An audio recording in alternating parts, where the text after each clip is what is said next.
Italy کے اندر میرے سامنے ایک بندے نے اعتراض کیا، تو وہ ڈاکٹر طاہر القادری صاحب کا فالور تھا، تو اس نے حضرت امیر معاویہ کے حوالے سے اعتراض کیا، تو میں نے اس کو یہ اسکرین شاٹ دکھایا، تو پھر اس نے برا نہیں منایا.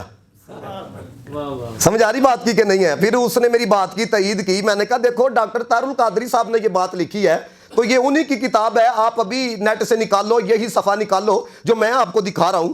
اب انہوں نے امام حسن بصری کے شیوخ کا ذکر کیا. امام حسن بصری تابعی ہے، تابعی اسے کہا جاتا ہے کہ جس نے صحابی کی زیارت کی ہو. اب اب دیکھو ڈاکٹر طاہر القادری صاحب نے حضرت امیر معاویہ کو کہاں پہ رکھا ہے، یعنی کہ صحابہ کی کس کیٹیگری کے اندر رکھا ہے.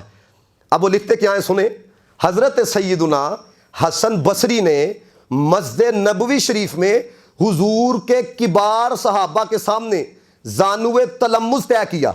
کبار آکھیا جاندہ ہے وڈے، بڑے صحابہ کے سامنے انہوں نے فیض اکتساب کیا، انہوں نے علم حاصل کیا، انہوں نے ان کی صحبت اختیار کی. وہ لکھ رہے ہیں کہ انہوں نے امام حسن بصری نے. اب کبار صحابہ کہتے ہیں ان سے کثیر احادیث کو روایت کیا.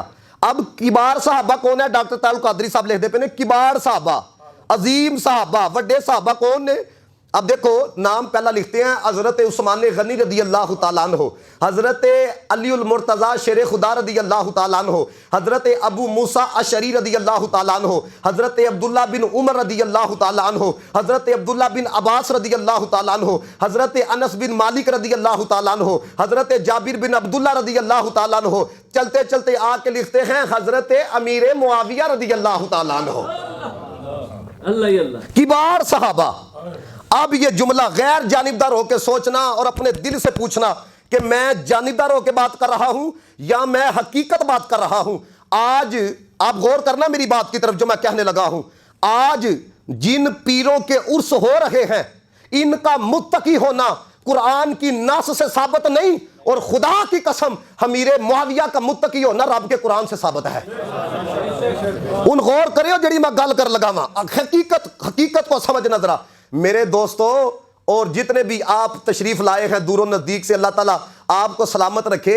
جیڑا بندہ شیخ کامل دے کولو خلافت لے نا، اگوں پھر او اپنی پیری مریدی نو لے کے چلے اور او بندہ متقی ہوئے، پرہیزگار ہوئے، او دا کوئی عرس دنیا دے کسے بھی کونے دے اندر کرے، خدا کی قسم آپ کو کوئی بھی نظر نہیں آئے گا جو اعتراض کرتا ہو کہ ایڈا عرس کالی کر دے پہ ہو. کوئی آپ کو اعتراض کرتے ہوئے نظر نہیں آئے گا. یہ میرا جملہ سنو، آپ کا جھومنے کو دل چاہے گا. او یار جڑا اپنے شیخ دی بیعت کرے اور انہاں کولو خلافت لے اور پھر تقوی دے نال زندگی گزارے، اس کا اگر کوئی عرس کرے تو کسی کی طبیعت پہ گراں نہیں گزرتا تو جس امیر معاویہ نے حضور کی بیعت کی ہو.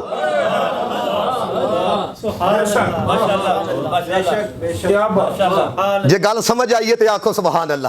او یار آپ غور کر رہے ہو کہ نہیں؟ کدی کسی نے اعتراض کیتا ہے فلانے پیراں دا عرس کالی ہے، اوتھے تانوں دعوت دیتی جائے، اوتھے تسی تقریراں بھی 2-2 گھنٹے دیاں ٹھوک چھڑ دے ہو. تو بتانا یہ ہے مسئلہ کائے کا ہے آپ کو صحابی رسول سے. اور پھر اندازہ کرو یہ جملہ سننا بڑی توجہ کے ساتھ. اور یار وہ تقوی کے ساتھ زندگی گزار کے وہ دنیا سے چلا جائے اور پھر قیامت تک اس کا عرس ہوتا رہے، کسی کو اعتراض نہیں ہے. تو جو امیر معاویہ آخرت کے سفر کا آغاز اپنی آنکھوں میں حضور کے ناخن رکھ کے کرے، سبحان اللہ، سبحان اللہ، کیا بات، کیا بات.